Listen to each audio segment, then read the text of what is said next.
कैसे आतंकवादी घुसे, ये बहुत बड़ी रिपोर्ट है और ये भारत और ये सब जगह आई है। ये भारत सरकार की बहुत बड़ी नाकामी को दर्शा रही है।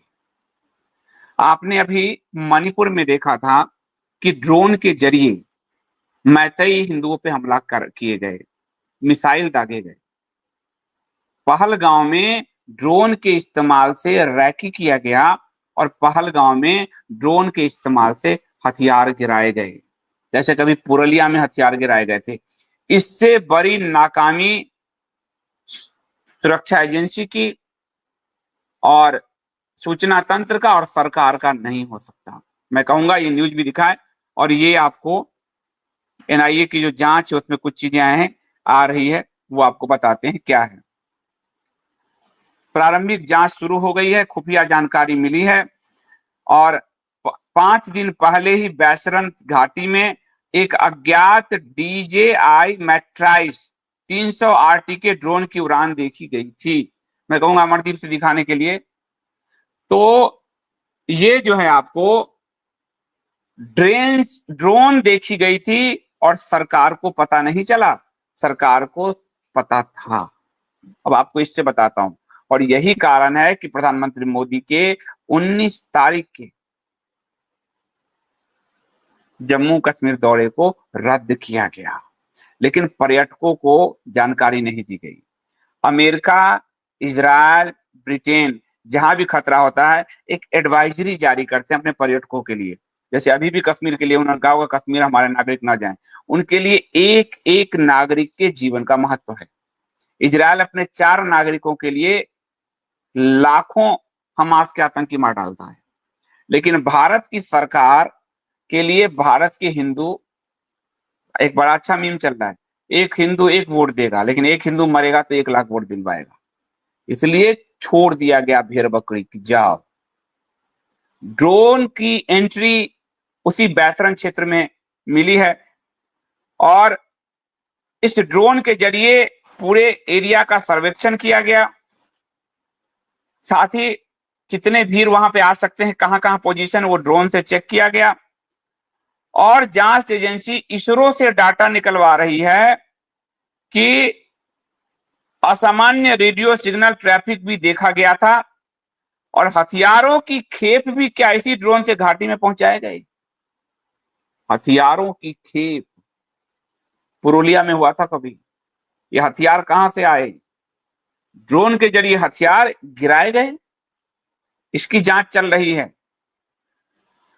एजेंसियों के अनुसार आतंकियों ने स्थानीय टट्टू चालकों को पैसे देकर क्षेत्र की रेकी करवाई थी। अब एजेंसी ये बात कह रहे हैं, लेकिन पूरा नैरेशन क्या बनाया गया कि स्थानीय मुस्लिमों ने बढ़ चढ़ कर मदद की, ये पूरा कराया गया। और ये जांच एजेंसी की जो भी रिपोर्ट है, जांच एजेंसी लीक करती है ताकि मीडिया के जरिए लोगों को थोड़ा सच पहुंचे।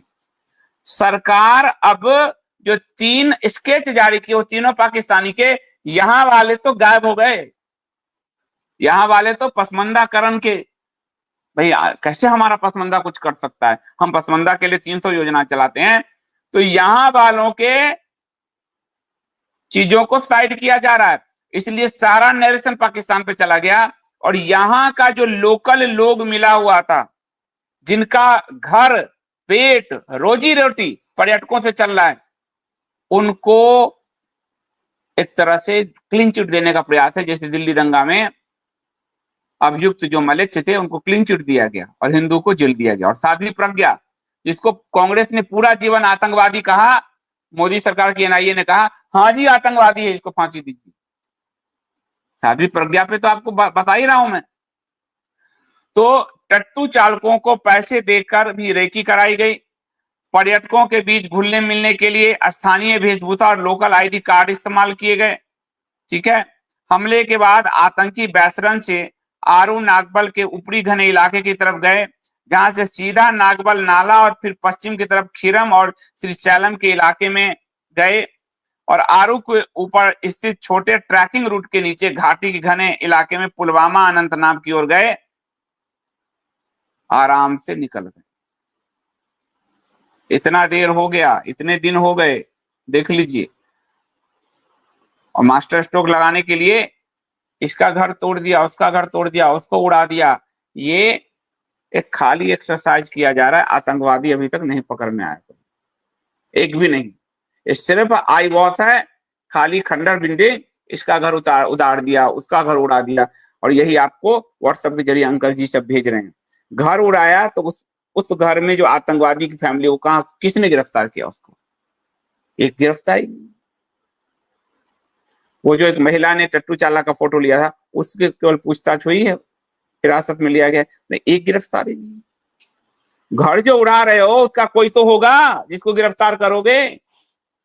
कितना आई वास करोगे? इसीलिए आया है फरमान कि हम जो वीडियो देंगे, हम जो खबर देंगे, वही मीडिया चलाएगी, ताकि बिना काम किए ही 56 इंच पता चल जाए। 56 इंच ने तो इतना काम कर दिया कि आपको पता ही नहीं चलेगा। तो बैसरन घाटी के घटना स्थल से AK-47 assault rifle, M4A1 carbine, HK-416 assault rifle के खोखे मिले हैं।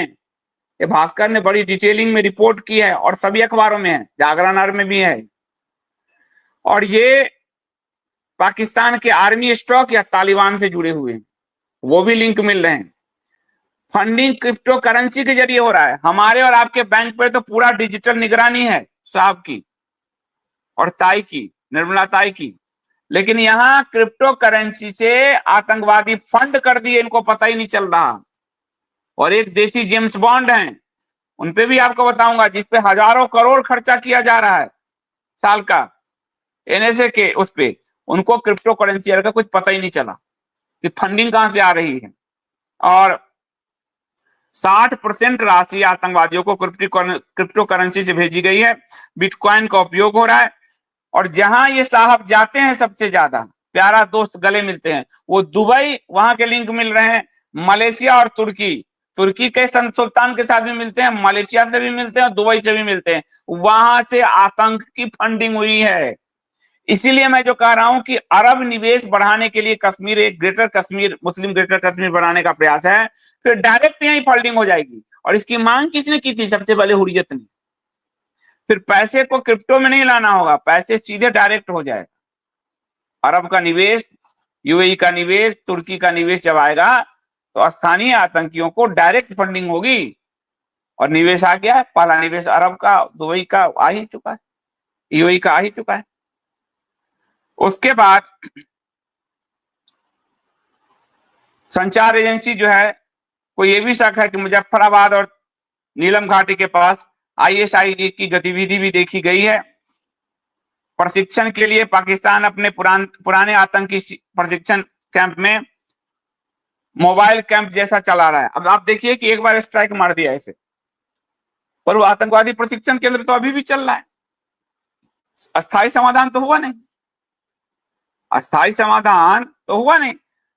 तो प्रशिक्षण शिविर अभी भी चल रहा है, और अभी उसको आतंकवादी प्रशिक्षण शिविर को मोबाइल कैंप में तब्दील कर दिया है। तो आपको जो एयर स्ट्राइक में 4 बम दिखाया जाएगा, हो गया तो ध्यान रखिएगा, वो मोबाइल कैंप में कन्वर्ट कर चुके हैं, वहां कोई शिविर नहीं, मोबाइल कैंप में हो गया। आपको डोंगरीला के लिए खुश किया जाएगा, लेकिन आप समझ जाइएगा। उसके बाद INS सूरत का सफल परीक्षण किया गया, ये तो आपको बताया ही था मैंने। यानी आतंकियों को ड्रोन के जरिए रैकी की गई है, ड्रोन के जरिए आतंकवादियों ने हथियार गिराए हैं। और ये इनपुट था, तभी प्रधानमंत्री की यात्रा को रोका गया। पर भारत अकेला देश है जो अपने नागरिकों को अलर्ट नहीं किया, जिसके कारण 26 लोग मारे गए, जिसमें 24 हिंदू हैं। और ये हिंदुओं का नरसंहार हुआ है, ये साफ साफ है, हिंदू का नरसंहार हुआ है।